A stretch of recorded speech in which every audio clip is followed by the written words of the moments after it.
Listo, buenos días, profesora. Bueno, a nosotros nos corresponde exponerle todo lo que fue el diseño del proceso pues, para poder fabricar el soporte en U en aluminio 6063. Para iniciar sería, bueno, digamos, darle a entender cuál fue como ese propósito, ¿no? Y pues el propósito fue plantear cómo se podría, digamos, fabricar eh, esta pieza desde la lámina que fue metálica, pasando pues por operaciones como lo fueron corte, perforado y, y doblado. Pero, pero pues aquí es no solo desde la forma final, sino desde también considerando como esas herramientas, los equipos, las fuerzas de trabajo y pues obviamente la distribución de la planta. Ese soporte que está ahí en la diapositiva se tomó como una pieza representativa porque combina, digamos, varias operaciones comunes en lo que fue el proceso pues, de conformado de la lámina. Y pues este permite pues aplicar, digamos, esos conceptos que nosotros vimos en clase, como lo fue pues el punzonado, el, el perforado, el doblado y pues obviamente la recuperación elástica. Pasamos pues, entonces a lo que es la tabla de contenido. En un primer momento vamos a hablar de la introducción general del proyecto como tal. Tenemos objetivos donde se buscó definir el diseño y pues obviamente todos los cálculos que nosotros hicimos. Luego se explicará esa metodología que resume, digamos, como esa secuencia, por así decirlo, de las decisiones del proyecto. Tenemos entonces también en un cuarto momento lo que son los resultados. Pues estos son, digamos, esos resultados principales que nosotros obtuvimos del proyecto, del análisis de este diseño del proceso como tal, donde pues influyen lo que fue la selección de material, las operaciones del punzonado, perforado y doblado, y también el análisis del spring back, ¿sí? El análisis del spring back, también la sección, digamos, del lubricante y así. Y finalmente, pues, las conclusiones, que pues, son las conclusiones pues, más importantes del diseño propuesto. Pasamos entonces a la siguiente diapositiva donde tenemos la introducción. En este proyecto, como ya lo dije en un primer momento, consiste pues, en lo que fue el diseñar el proceso de la fabricación del soporte en U del aluminio 6063 en condición T6. La idea principal, ¿cuál fue? No fue simplemente, digamos, obtener la forma final de la pieza, sino definir una ruta de fabricación que esta sea pues completa y también que sea coherente. Para esto se consideraron tres operaciones principales. El primero, pues como podemos ver ahí, fue el punzonado para poder obtener, digamos, el contorno exterior de la pieza, plano, ¿no? Como tal. Luego fue el perforado para generar, digamos, estos agujeros funcionales y finalmente el doblado para darle, digamos, como esa geometría a la pieza. La geometría, pues, que es como la más significativa y que es la geometría en U.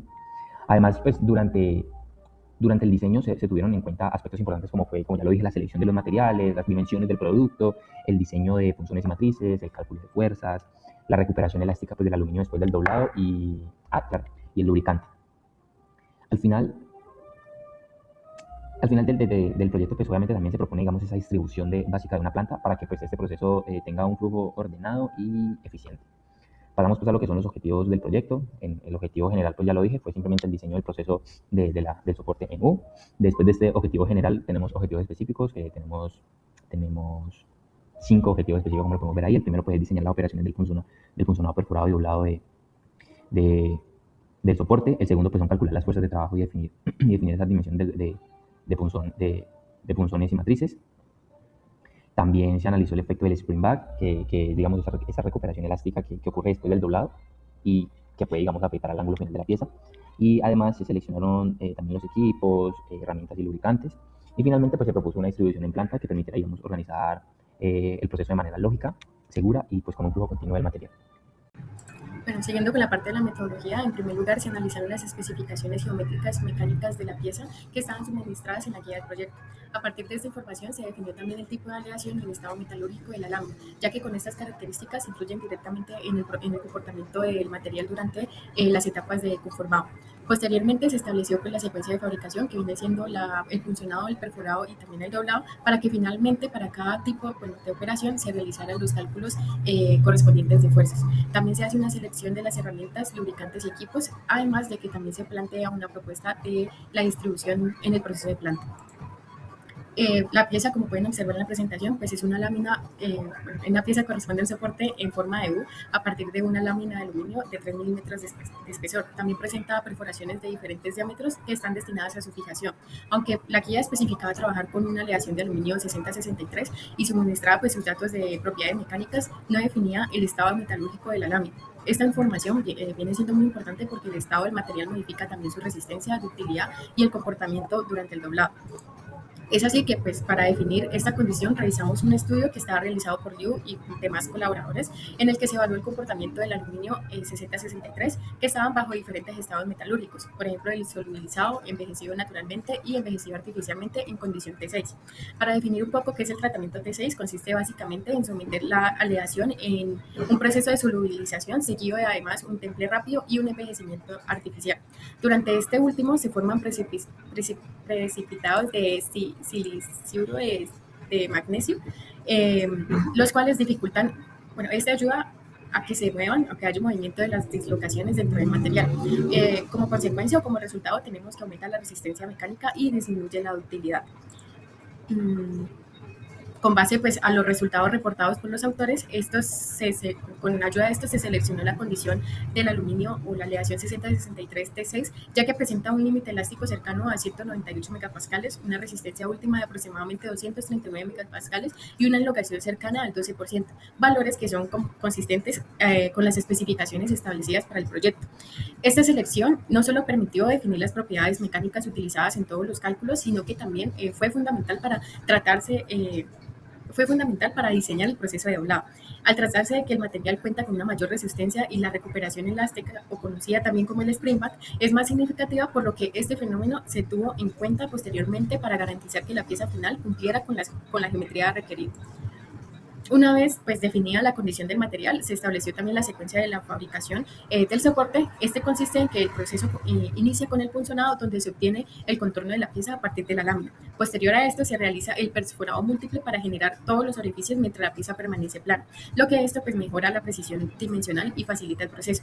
Finalmente se llevó a cabo el doblado para conformar la geometría en del soporte, y pues esta secuencia permite optimizar el proceso de manufactura y asegurar las operaciones que estas operaciones se realicen con la mayor precisión posible.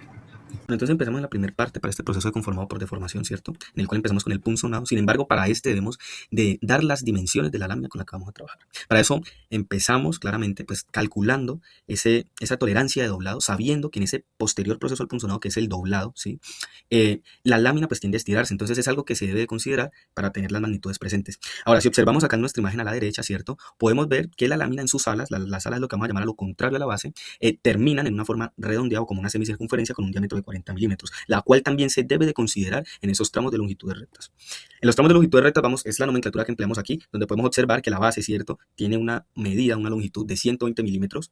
También las alas hasta la parte donde empieza la semicircunferencia de 120 milímetros. El diámetro de esta semicircunferencia son de 40 milímetros, lo cual su radio en este caso sería de 20 milímetros. Entonces, para calcular la longitud total de mi pieza con la que yo voy a trabajar para llegar a ese soporte en U o en tipo U, vamos a tener una longitud de 412.5 milímetros y el diámetro, dado pues las condiciones que se describieron, de 40. La longitud se compete de los 120 milímetros de su base, ¿cierto? Los 120 milímetros de las alas más los 20, que en este caso serían del radio de la semicircunferencia, y como tenemos dos alas, es decir, los 280 milímetros, pero también considerando esa tolerancia de doblado, que como se da en ambos lados, sería dos veces esa tolerancia de doblado, de donde sale ese 412.5 milímetros. Ahora pues calculamos el espacio entre el punzón y para eso empleamos una tolerancia de espacio, ¿cierto? Aproximándonos, en la que en este caso sería como la del aluminio 6061, la aleación de aluminios, ¿cierto? Con un valor de 0.06, lo cual llegamos a un cálculo de espacio entre doblado, entre el punzón, perdón, un cálculo entre el espacio entre punzón y troquel, perdón, del 0.18 milímetros por lado. Entonces, cuando hablamos del punzonado, ¿cierto?, el cálculo de espacio entre el punzón y el troquel en este caso, cuando hablamos de punzón, el troquel es el que debe tener las magnitudes de la pieza. Es decir, el troquel en este caso tiene unas magnitudes de 412.5 por 40 milímetros, lo cual, entonces, el ancho del punzón viene dado por los 40 milímetros, ¿cierto?, que es el ancho de mi pieza, si lo queremos ver así, menos dos veces, ¿cierto?, la tolerancia, menos dos veces el espacio, perdón, que hay entre punzón y troquel, para llegar a que vamos a necesitar un punzón con un ancho de 39.64 milímetros y un largo, ¿cierto?, que va a constar de los 412.5 milímetros menos dos veces ese espacio que hay entre el punzón y el troquel para llegar a una magnitud, un largo de 412.14 milímetros. En el punzonado, ¿cierto?, la fuerza de este, empleando la ecuación de 0.7 veces el esfuerzo, la resistencia que tiene mi material y el perímetro de este, ¿cierto? La longitud del perímetro, que en este caso, considerando una lámina rectangular, es decir, una lámina 2 veces 412.5 más, ¿cierto? Los 40 milímetros que tiene de ancho, ¿cierto? Y con una resistencia que tiene el material de 240 megapascales, ¿sí? Y un espesor de 3 milímetros, necesitamos una fuerza de punzonado de 456,12 kilonewtons. Bueno, en esta primera etapa se realizará el punzonado, cuyo objetivo pues, es el cortar el contorno exterior de la lámina pues, para obtener la pieza plana, conocida como plana. Bueno, esta pieza será pues como tal la base para las operaciones posteriores, como va a ser el perforado y el doblado. Para esta operación se utilizará una prensa mecánica, como se puede observar en la imagen, una prensa mecánica exactamente la excéntrica PPEP 40. Esta máquina se seleccionó porque trabaja a alta velocidad, además que es muy adecuada para procesos repetitivos y ofrece una productividad superior a una prensa hidráulica, cuando pues únicamente se requiere pues para la realización de cortes. Bueno, en cuanto al troquel, está conformado por varios elementos. El primero vendría siendo el punzón. Es el encargado pues, de la realización del corte, aplicando la fuerza sobre la lámina. El siguiente sería pues, el troquel, o también conocido como matriz. Este define el contorno exterior de la pieza. Y además tenemos la placa sujetadora, que es la que mantiene fija la lámina en el proceso, evitando pues, que haya deformaciones y mejorando pues, la calidad del corte. Y pues finalmente tenemos los topes laterales que garantizan pues que la lámina siempre quede posicionada exactamente en el mismo lugar, permitiendo pues que todas las piezas sean exactamente iguales. Para fabricar pues esta herramienta se seleccionó pues el material, el acero tipo AISI D2, debido a su alto contenido de cromo y carbono, lo que le va a proporcionar una elevada dureza y una excelente resistencia al desgaste, lo que es fundamental pues en operaciones como estas que son muy repetitivas al corte. Luego entramos a la segunda fase, ¿cierto? Que es la fase del perforado. Aquí realizamos dos tipos de perforaciones, ¿cierto? Las mismas geometrías, es decir, geometrías circulares, pero cambias el tamaño de mi perforación. Si analizamos la pieza, ¿cierto? O si observan el modelo que se presentó anteriormente, vamos a tener tres perforaciones, ¿sí? De 12 milímetros de diámetro y 18 distribuidos a lo largo de todo el soporte NU de 4 milímetros de diámetro. Aquí el punzón en este sistema de perforado tiene el diámetro de las perforaciones, lo cual el troquel debería de tener para el diámetro, para las dimensiones, ¿cierto? Para el diámetro de las de 4 milímetros vamos a necesitar, ¿cierto? 4.36 milímetros de diámetro, pero también necesitamos que el troquel tenga para las de 12 milímetros 12.36, considerando ese espacio que hay entre punzón y troquel. Como ya tenemos, ¿cierto? Considerado el perforador, ahorita vamos a la fuerza de este, que es la fuerza para las perforaciones de 12 milímetros. Empleando la misma ecuación que usamos en el punzonado, necesitamos 57 kilonewtons para las tres perforaciones.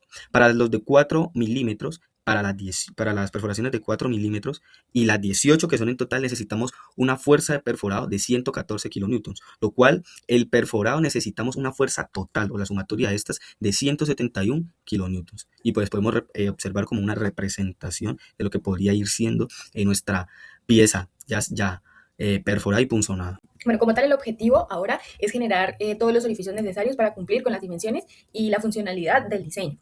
Pues nuevamente vamos a utilizar la misma máquina, la prensa mecánica excéntrica, pero en este caso, pues con el troquel diferente, diseñado pues específicamente para la realización de esta operación, como es la perforación. El material del troquel continúa siendo pues un AISI D2, ya que además pues de que ofrece una alta resistencia al desgaste, pues posee una buena estabilidad dimensional, lo cual nos va a permitir mantener el diámetro de los agujeros durante todo el proceso de producción. Bueno, asimismo, en conjunto, pues tenemos varios componentes importantes, como vendría siendo el punzón. Este es el que perfora la lámina. Además, tenemos la matriz, que va a ser la que determina el diámetro final del agujero. Y tenemos las guías, que estas son las que van a mantener perfectamente alineado el punzón y la matriz, pues, evitando que pues, haya ciertas desviaciones que puedan afectar a la pieza.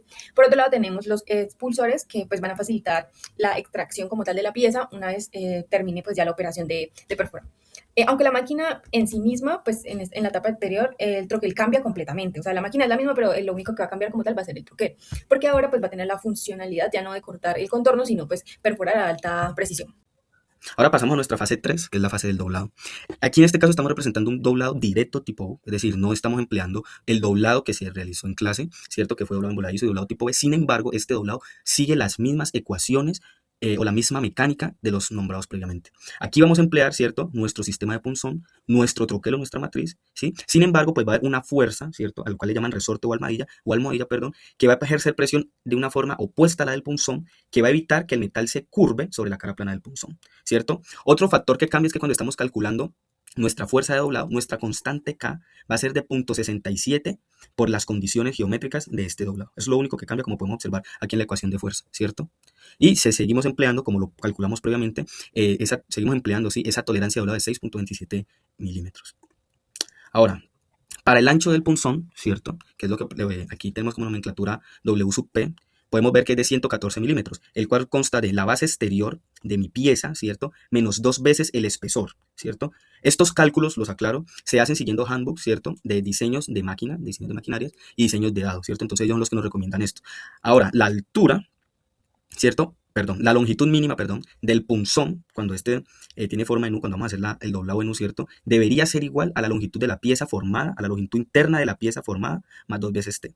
La altura interior va a constar de 140 milímetros, que es de las alas, ¿cierto?, de las alas de mi doblado en U, menos el espesor, ¿cierto? Entonces allí estamos hablando de que esa es mi altura interior, y la altura de mi punzón, ¿cierto?, va a constar de esa altura interior más 2 veces el espesor de mi pieza, ¿cierto? Entonces vamos a tener que mi punzón va a tener un total o una altura de 143 milímetros. Ahora, cuando nos vamos al troquelo, a la matriz, ¿sí?, vamos a tener que considerar un claro de doblado o una holgura, que casi siempre aproximadamente es, según lo que se recomienda por los diseñadores, del 10% para absorber algunas variaciones que hay de la lámina, el cual en este caso vamos a tener que es de 3.30 milímetros. Ahora, el ancho de mi matriz va a ser el ancho del punzón más 2 veces ese claro de doblado o esa holgura de doblado. Es decir, que vamos a tener un W sub M, un ancho de matriz o un ancho de dado, en este caso, de 120.6 milímetros. Y nos recomiendan que a medida que la chapa metálica, o en este caso el soporte NU, ¿cierto?, pues se va doblando mecánicamente a medida que el punzón ejerce su fuerza, esa matriz debe tener un radio, ¿cierto?, el cual va a constar en un rango de 3 veces el espesor a 4 veces. En este caso, el radio del dado o de la matriz, como lo podemos ver aquí, ¿cierto?, va a ser mayor o igual a 9 o menor o igual a 12 milímetros. Y obviamente el punzón debe tener un radio, ¿cierto?, de 3 milímetros, que es el radio de doblado. Ahora, estábamos cuando trabajamos con un doblado en voladizo o un doblado en B, que el ancho, ¿cierto?, se calculaba, digamos, midiendo el ancho de la matriz, ¿cierto?, digamos, para los cálculos de fuerza, midiendo, digamos, de extremo a extremo. Pero en este caso, como podemos observar acá en la parte superior, cómo se representa en alguno de los handbooks, cómo se calcula, en el cual vamos a tomar el radio de mi pieza de doblado o el radio del punzón, ¿cierto?, más el radio del dado. Vamos a suponer un radio del dado, el mínimo, ¿cierto?, o de la matriz de 9 milímetros, más la holgura, ¿cierto?, que en este caso la del 10% fue 3.30, más, pues ya sabemos que el radio del punzón, el radio interno doblado, pues va a ser de los 3 milímetros, lo cual tenemos un ancho, ¿cierto?, de dado para el cálculo de fuerza de 15.3 milímetros. Cuando calculamos la fuerza empleando la ecuación, la primera a la que tenemos aquí, perdón, la que tenemos aquí abajo, vamos a tener que una fuerza que va a ejercer el punzón sobre la chapa metálica, ¿cierto?, de 3.78 kilonewtons, ¿cierto? Sin embargo, para la almohadilla, como lo nombré previamente, ejerce una fuerza o una contrapresión que es aproximadamente entre el 30 y el 40% de la que ejerce el punzón, lo cual en este caso es de 1.13 kilonewtons, lo cual, ¿cierto?, vamos a tener una fuerza total de 4.9 kilonewtons, ¿cierto?, que es lo que podemos observar en pantalla. Sin embargo, algo que nos deberíamos de preguntar es, cuando se realiza este proceso de doblado, ¿cierto?, la pieza queda con la forma que se le dio desde el inicio o esta tiende a recuperarse. Y aquí se da es porque hay una distribución de esfuerzos en toda mi pieza. En la capa, o digamos en la parte exterior, voy a tener unos esfuerzos compresivos, pero en la parte interior de mi pieza unos esfuerzos tensiles. Pero bueno, ahora algo que nos deberíamos de preguntar, ¿cierto?, algo que deberíamos de evaluar es que cuando realizamos, ¿cierto?, o cuando retiramos la herramienta, en este caso que es el punzón, o esa carga que ejerce ella, mi pieza, ¿cierto?, se queda con la forma dada o esta tiende a recuperarse. Y en realidad, pues esto depende mucho, y sí tiende a recuperarse, y depende mucho porque hay una distribución de esfuerzos en ella. En la parte interior de mi chapa metálica o de mi pieza doblada voy a tener unos esfuerzos compresivos. Sin embargo, en mi capa exterior o en mi parte exterior de esta voy a tener esfuerzos tensiles, ¿cierto? Esto ocurre cuando se dobla. Ahora, cuando el punzón se está ejerciendo sobre ella, ¿sí?, vamos a tener un comportamiento plástico del material. Sin embargo, en él todavía hay o todavía persiste, dada esa distribución de esfuerzo, pues ese comportamiento elástico que hace que él se devuelva. Ahora, en la industria, como podemos observar aquí en pantalla, ¿sí?, se emplea mucho un factor de recuperación, un factor de springback, ¿cierto? Este factor de springback, entre más cerca esté de 1, si observamos la gráfica, hay menor recuperación. Pero entre más alejado esté de 1, pues la recuperación va a ser muchísimo mayor. Si podemos observar allí, podemos ver que para los materiales recocidos, por ejemplo, para los aluminios recocidos, como el 70-75, que están muy cerca a 1, así aumentemos la relación de radio-espesor, estos no disminuyen mucho, es decir, su recuperación elástica es muy poca. Sin embargo, en los tratados térmicamente, como ese 70-75 T6 o esos aceros austenéticos, que no es nuestro caso, pero también se puede usar como representación, si tiende a aumentar mucho, muchísimo, se puede ver springback o esa recuperación elástica cuando aumentamos, primero nos alejamos de ese factor K que sea diferente a 1, pero también cuando aumentamos esa relación radio-espesor. En el caso de nuestra pieza, dadas las condiciones de diseño, pues tenemos un factor de springback de 3, es decir, demasiado alto, y eso pues considerando un radio máximo, un calzor máximo del troquel tiene un radio de 4 veces el espesor, ¿cierto? Pero ¿para qué sirve esto en la industria? ¿O cómo lo emplean en la industria? Es que dado este factor de K, se diseña el radio que debe de tener la matriz. Es decir, que conociendo o ya sabiendo que vamos a tener una recuperación elástica, diseño mi matriz o mi equipo con un radio dado para que al momento que yo retire la fuerza de mi punzón, este tenga una recuperación tal que cumpla con lo que yo necesito en diseño o en servicio, ¿cierto? Entonces, esa es una forma previa de adelantarse a lo que podría ser un problema o aprovechar lo que en muchos casos se puede convertir el problema, que es esa recuperación de springback. Ahora, otro caso que emplean es emplear un ángulo cóncavo y no convexo entre el punzón y la almohadilla. ¿Para qué? Para sobredoblar el material, como lo podemos ver aquí, y cuando se retiran estas ambas cargas, el material se recupera, ¿cierto? Teniendo las condiciones o el ángulo de doblado que se necesitan. Y como otras alternativas es cuando se van, ya como que, bueno, ¿cómo lo contrarresto? Aumento el espesor de mi lámina, varío esa relación del radio de doblado, reduzo el desplazamiento del punzón y en otros casos, pues muchas veces después de hacer el doblado, se voltea, como podemos observar en esta imagen aquí, se voltea ese soporte nu para sostenerlo la carga por un tiempo progresivo y que prevalezca ese ángulo que necesitamos. Sin embargo, como se nombró, la condición de la que estamos trabajando nuestro alumino 6063, que aunque no es muy común, por ejemplo, si podemos ver en las gráficas de los handbooks, no, pues no se encontró muy común para los procesos de doblado, sino más bien para extrusión, ¿cierto? El tratamiento térmico que se le aplica a este cumple un papel fundamental, porque se debe de cumplir que este en servicio tenga una resistencia o una resistencia mecánica para cumplir con su desempeño, ¿cierto? Pero también al momento de fabricarlo me contrarreste reprocesos, como lo puede ser el springback. ¿Qué ocurre? Un estudio pues demostró que a medida que yo aumento el tiempo de envejecimiento, la recuperación elástica o ese springback adicional, ¿cierto? Es mucho mayor. Y esto también ocurre porque el endurecimiento de mi material también tiende a aumentar. Si podemos ver aquí en la gráfica superior, ¿cierto? Podemos observar que a medida que aumento el ángulo de doblado, ¿cierto? Podemos ver cómo aumenta linealmente prácticamente ese factor de springback, perdón, esa recuperación elástica, pero también aumenta, ¿sí? Esa resistencia, ¿cierto? Esa resistencia tensil. Aquí lo estamos trabajando para un envejecimiento artificial de 6 horas, ¿sí? Sin embargo, podemos ver que a medida, en la gráfica de abajo, que a medida que aumentamos ese envejecimiento, ¿cierto? A medida que se aumentan, claro, se obtienen mayores resistencias, pero el ángulo de springback es mucho mayor, lo cual en la práctica se debe de elegir, ¿cierto? Un valor o un rango de envejecimiento el cual me ayuda a tener las condiciones entre un springback moderado, el desempeño y la resistencia de mi material en desempeño, pero también saber en qué tiempo de envejecimiento debería de trabajar según lo que se necesita. Bueno, el doblado. El objetivo como tal del doblado es transformar la pieza plana, en una geometría formando una U. Esto garantizando pues el paralelismo entre las paredes. Este tiene que ser pues un ángulo cercano a los 90 grados y las dimensiones finales especificadas para la pieza. En este caso ya no se utiliza una prensa mecánica, sino una prensa hidráulica de doble efecto. Esta máquina pues se eligió porque pues durante el doblado es mucho más importante controlar la fuerza que vamos a tener y el recorrido que alcanza a una alta velocidad. La prensa hidráulica aplica la carga de manera uniforme, la cual pues va a permitir controlar muchísimo mejor la precisión y el desplazamiento del punzón. Y pues es ideal para este tipo de operaciones de conformado. El proceso pues ocurre en 5 pasos. El primero pues sería el posicionamiento de la pieza sobre el troquel. Después este pues va a descender el pisador que mantiene fija la lámina pues, para que evite desplazamientos o que se pueda correr. Luego el punzón desciende y obliga al material a deformarse hasta obtener pues la forma que queremos, que es la U. Y posteriormente tanto el punzón como el pisador regresan a su posición inicial y pues ya tendríamos como tal la pieza. Cabe recalcar que pues es muy importante obtener en cuenta el fenómeno de la recuperación elástica o que en inglés también springback, el cual pues lo que pasa es que cuando se retira la fuerza aplicada por el punzón, parte de esta deformación pues elástica pues se va a recuperar y el ángulo como tal que queremos no lo vamos a obtener, pues este se va a abrir ligeramente. Este efecto pues aumenta cuando el material presenta un mayor límite elástico, como ocurre después de algunos tratamientos térmicos de envejecimiento. Por eso un material más resistente pues va a requerir una mayor fuerza de doblado y pues asimismo va a presentar una recuperación elástica más pronunciada, pues para compensar este fenómeno. Y para esto lo que se hace es aumentar ligeramente el ángulo de doblado para que después de recuperar el material alcance los 90 grados, que pues es lo que estamos deseando. También pues podemos aumentar el espesor de la lámina pues para modificar el radio del punzón o disminuir la fricción mediante el lubricante.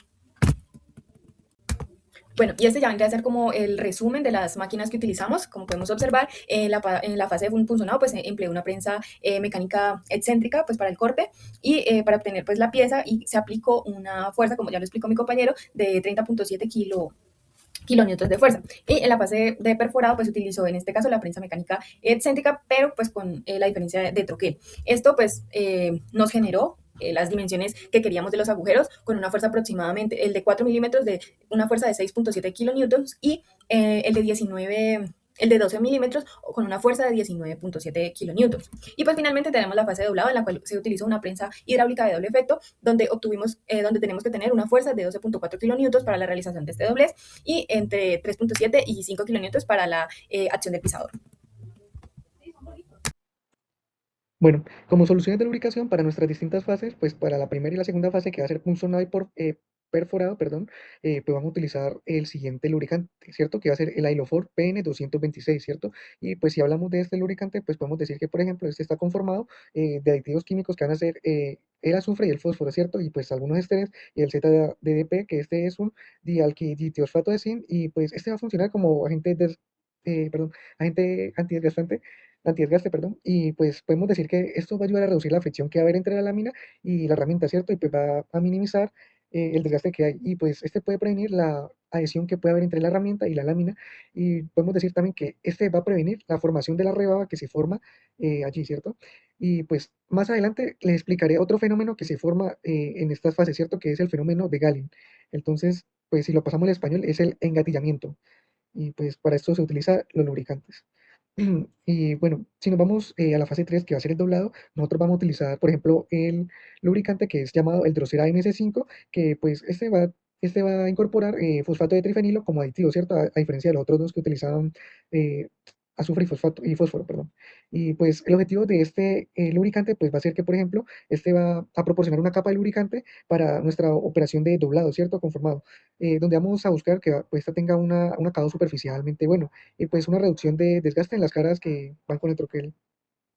Bueno, como podemos ver, vamos a tener unas observaciones, consideraciones tribológicas. Pues obviamente vamos a hablar sobre qué es el galling o engatillamiento, mejor dicho, y pues este nos va a decir que, por ejemplo, tenemos este va a ser un desgaste adhesivo, y pues este ocurre, por ejemplo, cuando hay pequeñas partículas de aluminio, estas se van a pegar al troquel o punzón, ¿cierto? Y pues podemos decir como que se soldan microscópicamente, y pues estas podemos decir que las consecuencias de estos es que nos van a rayar la pieza, van a haber superficies rugosas, mala calidad superficial, y aumenta la fuerza de conformado, ¿cierto? Y pues esto lo podemos ver en la siguiente gráfica, ¿cierto? Si nos vamos arriba a la izquierda, pues vamos a ver que vamos a tener cuatro posiciones, y pues vamos a comparar dos lubricantes, ¿cierto? El de prueba y uno estándar. Y pues como podemos ver, por ejemplo, el de prueba pues va a estar siempre por debajo del estándar.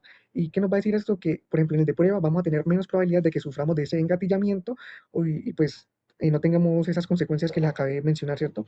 Y pues si queremos verlo ya mejor, podemos irnos a las cuatro imágenes de abajo, que es una lámina, y pues si nos vamos a bueno, la lámina de la izquierda, pues vamos a ver que esta ha sufrido muy poco engatillamiento, y ya si vamos avanzando más hacia la derecha, pues podemos observar que esta va sufriendo un mayor engatillamiento, ¿cierto? Ya se le ven los rayones de forma muy general. Entonces, ya si nos vamos a las imágenes del medio, a la imagen A, pues, mejor dicho, podemos ver el galling de forma microscópica, ¿cierto? Y pues ya debajo de esta podemos ver, por ejemplo, la delaminación, que pues esta es la separación de capas del material debido a los esfuerzos excesivos, y pues también está el spoiling, que este va a ser el daño o deterioro superficial, que este pues es generado por la fricción y la adhesión, que pues es una etapa previa al galling, ¿cierto? Y bueno, ya si nos vamos a la imagen B, que está más está a la derecha, digo, pues podemos observar, por ejemplo, que estamos haciendo una comparación entre en carburo de titanio y carburo de vanadio, y pues si miramos las micrografías, pues vamos a ver que los recubrimientos más resistentes pues van a presentar una menor adhesión, un menor desgaste y una mayor vida útil, ¿cierto? Y entonces, ¿qué podemos ver en general? Que, o sea, el uso de lubricantes en el conformado pues, de este aluminio mencionado al principio de las diapositivas, sí, de las diapositivas de la presentación, pues va a reducirse la fuerza necesaria si utilizamos, por ejemplo, un lubricante, ¿cierto? Y pues al reducir la fuerza necesaria, pues vamos a obtener que vamos a tener una menor probabilidad de obtener ese galling, ¿cierto? Continuando con las siguientes diapositivas, que va a ser de consideraciones estereológicas, pues vamos a ver que durante los procesos del embutido, el estampado y pues obviamente el punzonado, pues la lámina va a estar concentrada grandes esfuerzos y pues se necesita que se realice el troquel y el punzón sobre bueno, la capa metálica, ¿cierto? Entonces pues debe existir una excelente lubricación y pues obviamente estos lubricantes pues tienen aditivos, ¿cierto? Por ejemplo, entre estos aditivos que se suelen utilizar pues va a ser el azufre, que pues este nos va a ayudar a formar una película protectora sobre esta superficie metálica y va a reducir el desgaste, ¿cierto?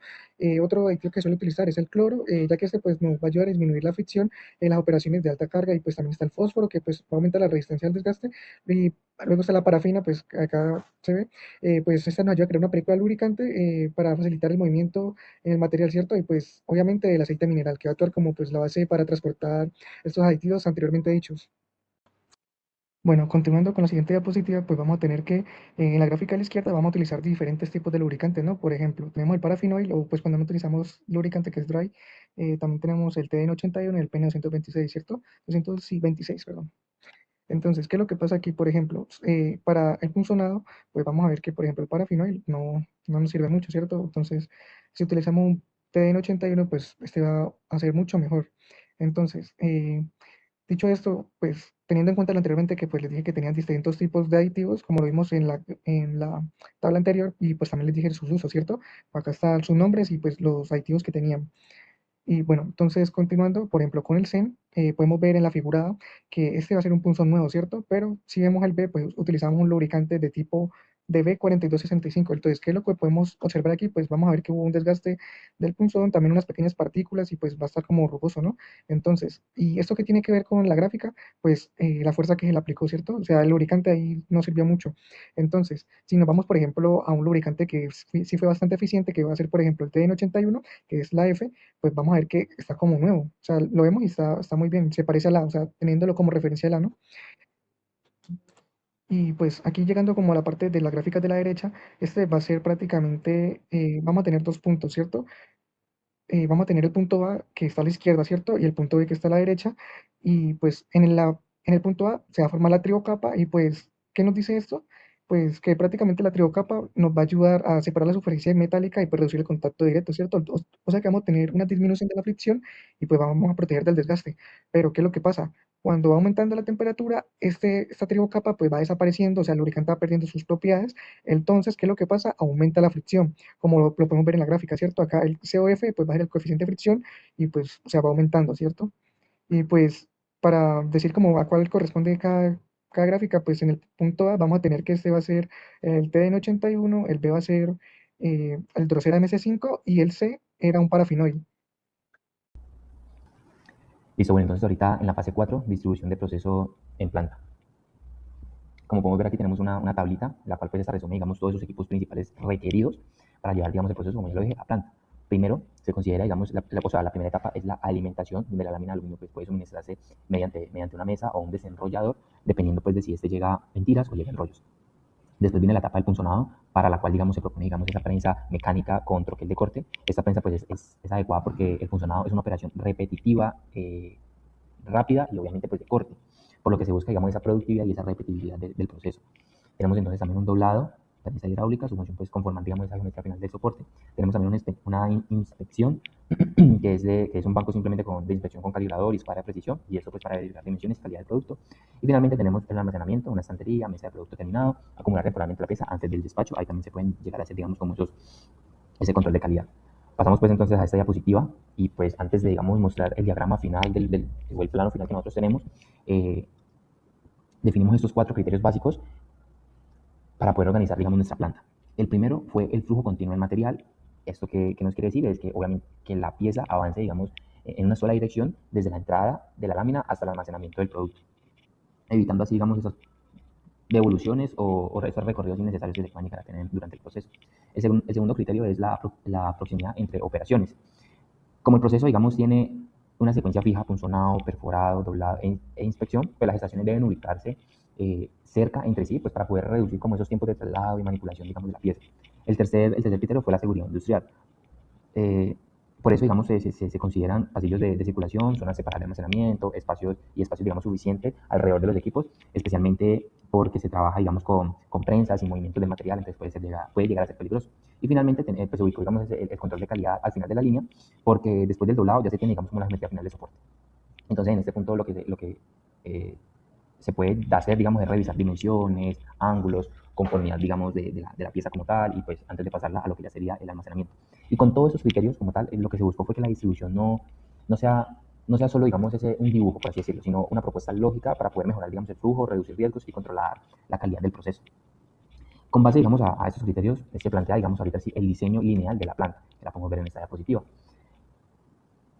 Se escogió este tipo de distribución porque la pieza sigue una secuencia fija de fabricación. Digamos, entra el material, como lo podemos ver ahí en la parte izquierda, entra el material, se realiza el punzonado, luego el perforado, después el doblado, pasa, digamos, a esa inspección y finalmente pues, se almacena, digamos, el producto terminado. La entrada del material, como ya lo dije, es en la parte izquierda. ¿Para qué eso? Pues para que la lámina ingrese directa al área de proceso y pues luego las estaciones se organizan, digamos, en este mismo orden de fabricación, evitando, como ya lo dije, digamos, los retrocesos innecesarios o cruces innecesarios. Eso permite, digamos, que el material pueda avanzar en una sola dirección y que no haya, digamos, ningún error, o sea, que todo sea de buena calidad y coherente con nuestro plano, pues también. También, digamos, se separan, digamos, esas áreas de almacenamiento, como lo podemos ver en la parte de abajo del plano. Tenemos lo que son las oficinas, servicio higiénico, áreas de seguridad, y tenemos, pues, el pasillo principal, ¿no? Que permite, digamos, esa circulación del personal y facilita el transporte interno de, de todo el material y demás, ¿no? Mientras que las salidas de emergencias y lo que es el área de seguridad se consideran como esa parte del diseño, pues, para que sea, digamos, más seguro. En general, se puede decir que este diseño busca que el proceso sea simple, continuo y fácil de controlar, no es más. En conclusión, aquí tenemos pues conclusiones, se puede decir que digamos la condición T6 del aluminio 6063 permitió obtener propiedades mecánicas adecuadas para el soporte, especialmente pues por su resistencia. Sin embargo, esta misma condición aumenta, digamos, la tendencia al spring back, por lo que fue necesario considerar estrategias de compensación durante el doblado. Desde el punto de vista del proceso, el control de la holgura, digamos, entre el punzón y la matriz, la selección de lubricantes y la compensación de la recuperación elástica fueron, digamos, esos factores importantes para lograr precisión dimensional y evitar defectos en la pieza. Y pues finalmente el proyecto permitió, digamos, integrar varios conceptos de manufactura en un diseño completo. No solo se definió, digamos, como esa forma de fabricar la pieza, sino también, digamos, como ya lo dije, los equipos, herramientas y condiciones de operación y una distribución básica de la planta, como lo dijimos en el objetivo general y los objetivos, perdón. Esto muestra, digamos, cómo principios vistos en clase pueden, digamos, aplicarse en una propuesta para poder fabricar más cerca, o bueno, una propuesta de fabricación que esté más cerca a un entorno industrial. Aquí tenemos entonces, digamos, las referencias bibliográficas con las cuales nosotros nos basamos pues, para hacer todo nuestro análisis, las diapositivas y demás, profe. Y esto sería todo, profe. Muchísimas gracias y que esté muy bien, profe.